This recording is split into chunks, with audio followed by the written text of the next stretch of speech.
What is up, everybody? My name's Chanel. I go to London Christian High, and today we're going to be learning about the wonderful world of acids and bases. So what is an acid and base? If we use Arrhenius' theory to describe acids and bases, an acid could be described as a substance that, when dissolved in an aqueous solution, produces hydrogen ions. And these hydrogen ions, when dissolved in the solution, give the solution some acidic properties, such as sour taste. An example of one of these acids could be hydrochloric acid, or HCl. And HCl, using Arrhenius' theory, would dissolve into hydrogen ions and chloride ions. We can also use Arrhenius' theory to describe bases as well. So bases, when they dissolve in an aqueous solution, will separate into hydroxide ions. And these hydroxide ions will give the solution some of its alkaline or basic properties, such as a slippery feel or a bitter taste. An example of one of these bases, according to Arrhenius' theory, would be sodium hydroxide, or NaOH. And sodium hydroxide, when put in an aqueous solution, according to Arrhenius' theory, would separate into sodium ions and hydroxide ions.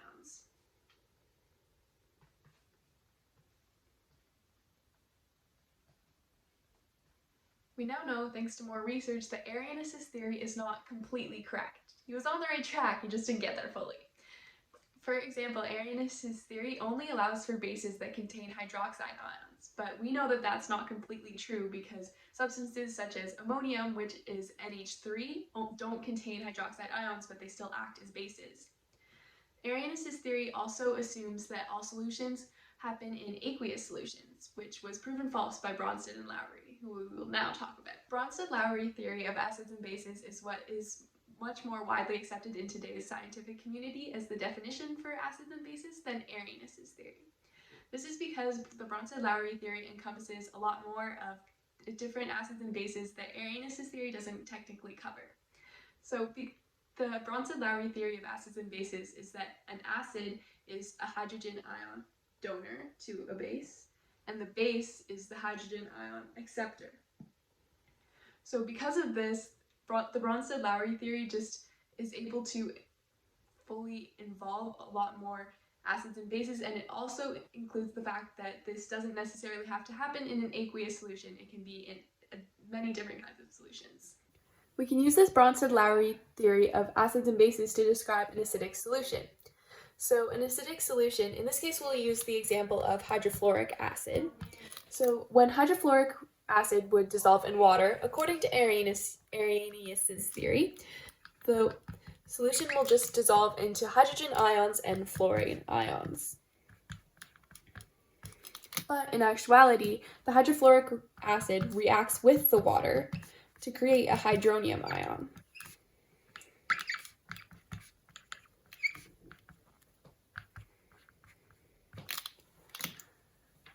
So this still leaves the fluorine ion by itself. The acid, which in this case is the hydrofluoric acid, donates a proton to the water to create this hydronium ion. This makes it the acid, and the water, which in this case accepts the proton or the hydrogen ion, is the base, as according to the Bronsted-Lowry theory. We can also apply this theory to basic solutions. So for example, when a base, for example, say ammonium, dissolves in water, it reacts with the water and accepts a proton or a hydrogen ion. This makes the water the acid in this case, as it is donating a proton to the base. So this makes a hydronium ion and hydroxide. So because these acid-base reactions can occur both forward and in reverse, the acid that originally donates a proton, which in this case would be hydrofluoric acid, which turns into fluorine. So the acid, this hydrofluoric acid, after it donates the proton, it becomes a base because now, as a fluorine ion, it can accept a proton back from the hydronium ion that water turned into. So this is called a conjugate acid and a conjugate base. So the hydrofluoric acid, which would turn from hydrofluoric acid into fluorine. The fluorine in this case would become the conjugate base, and the water, which would turn into a hydronium ion. The hydronium ion would be the conjugate acid, but the hydrofluoric acid and the water would still be the acid and the base. Donate protons, please. I have some protons to spare for you. Thank you. Oh no, now I have no more protons. I have some protons because I'm not rich. You may have noticed that water seems to have some special properties. This special property is that it acts as both an acid and a base. When it's acting as a base, it means that it's been paired with an acid, and vice versa for if it's being paired with a base. So because water reacts like this, we call it an amphiprotic substance. And another substance that is also amphiprotic is hydrogen carbonate. So we are now going to talk about acid ionization constants.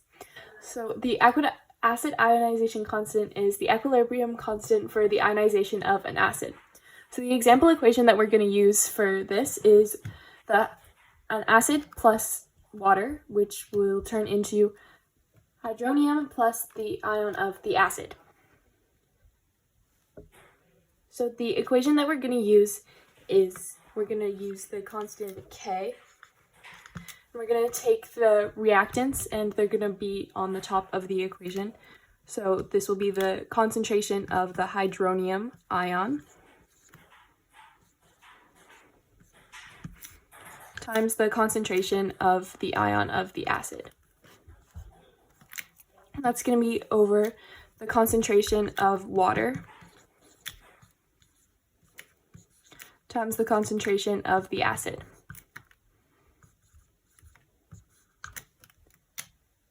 But because the concentration of water remains constant throughout the equation, the water can be removed and the equation can be written as though the acid just separates. So we can take out this water here, but we can take out water from this hydronium ion, but we need to keep the hydrogen ion because the concentration of the hydrogen ion does change throughout the equation. So the new equation is going to be written with the hydrogen ion, the concentration of the hydrogen ion times the concentration of the ion of the acid over the concentration of the original acid.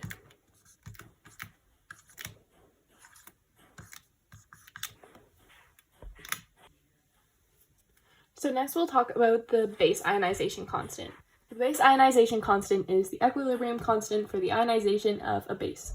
So the equation for a generic base that would react with water is as follows. So it's pretty much the same as an acid, but we'll use the constant K, B, and we'll have the products on the top and the reactants on the bottom. So we'll do the concentration of the BH ion. This would be the base that would react with the hydrogen that would accept the proton. And then it would be multiplied by the hydroxide ion concentration. That'd be over the concentration of water times the concentration of the base.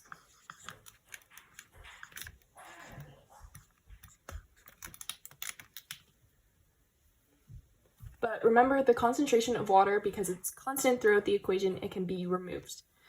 So thus making the equation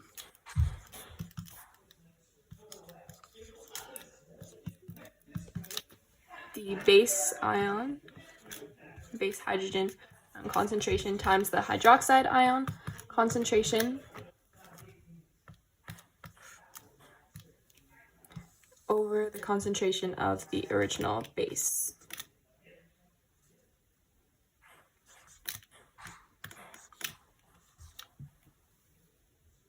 So now the autoionization of water. So the autoionization of water is when water acts as both an acid and a base in the same reaction. So this occurs when a hydrogen ion transfers from one water molecule to another.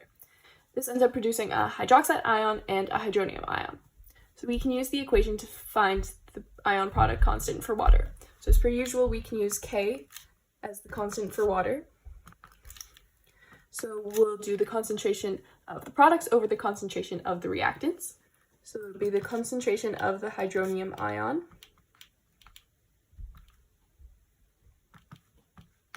times the concentration of the hydroxide ion. That'll be over the concentration of the reactants, which in this case is just water. So we can do the concentration of water squared. And as per usual, we can omit water from this equation as well. So this just makes the equation the concentration of the hydrogen ions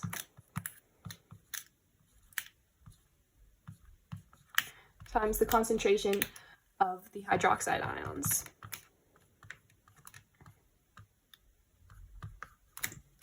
So when water reacts with water, there are three possible situations. So there is a neutral solution where the hydrogen is equal to the hydroxide.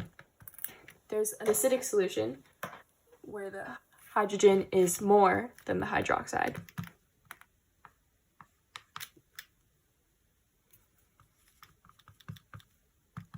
And there's the basic solution where the hydroxide is more than the hydrogen.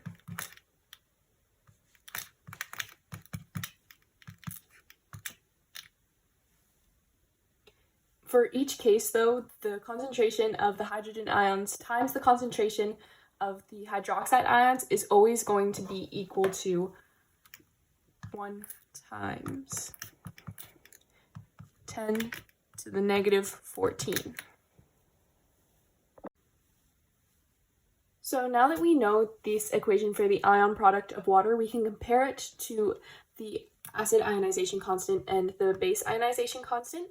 So we can use this equation for the acid ionization constant, and if we use the same elements for the base ionization constant, we would get this equation here.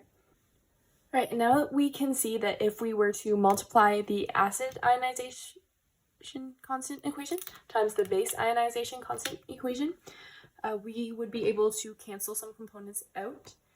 So we can cancel out the concentration of the acid ion and also the concentration of the original acid, or in this case it would be the conjugate acid, conjugate base.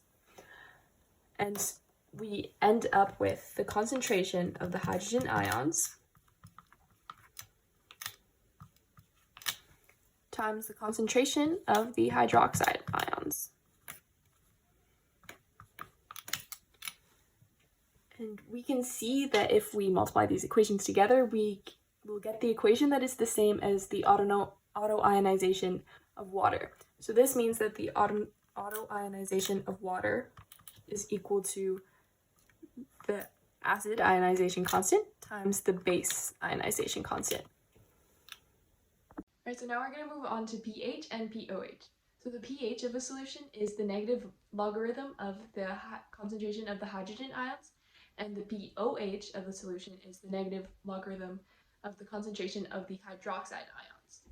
And we can remember from the autoionization of the water that the concentration of the hydrogen ions times the concentration of the hydroxide ions is going to always equal 1 times 10 to the negative 14. And because we know this, we know that the pH of a solution plus the pOH of a solution is always going to equal 14. We can remember this. We can remember that when dissolving an acid in water, the concentration of the hydrogen ions in that solution are always going to increase, and this means that the pH of the solution is going to decrease. And when the pH of the solution decreases, that means the pOH of the solution is going to increase. The opposite is true for when a base dissolves in water. The concentration of the hydroxide ions is going to increase, so the pOH is going to decrease, thus making the pH increase. Thank you so much for watching this video. Hope you really enjoyed it.